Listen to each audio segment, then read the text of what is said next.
بسم اللہ الرحمن الرحیم۔ کھانے سے پہلے کی دعا۔ حضرت سلمان فارسی رضی اللہ عنہ روایت کرتے ہیں کہ نبی کریم صلی اللہ علیہ وسلم نے فرمایا، جسے یہ پسند ہو کہ شیطان اس کے ساتھ کھائے، سوئے اور رات گزارنے میں شریک نہ ہو، اسے چاہیے کہ جب گھر میں داخل ہو تو سلام کرے اور کھانے کے وقت بسم اللہ کہے۔ کھانے سے پہلے دعا بھول جائے تو یہ دعا پڑھے۔ رسول اللہ صلی اللہ علیہ وسلم نے ایک شخص کو کھاتا ہوا دیکھا، اس نے بسم اللہ شروع میں نہیں پڑھی تھی، جب وہ آخری لقمے میں بسم اللہ تو آپ صلی اللہ علیہ وسلم نے مسکرایا اور فرمایا، شیطان اس کے ساتھ کھانا کھاتا رہا۔ جب اس نے اللہ کا نام پڑھا تو شیطان نے جو کچھ کھایا تھا سب اگل دیا۔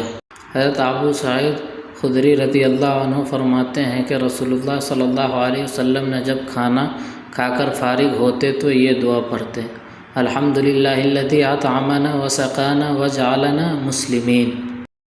ترجمہ: تمام تعریفیں اللہ کے لیے ہیں جس نے ہمیں کھلایا پلایا اور مسلمان بنایا۔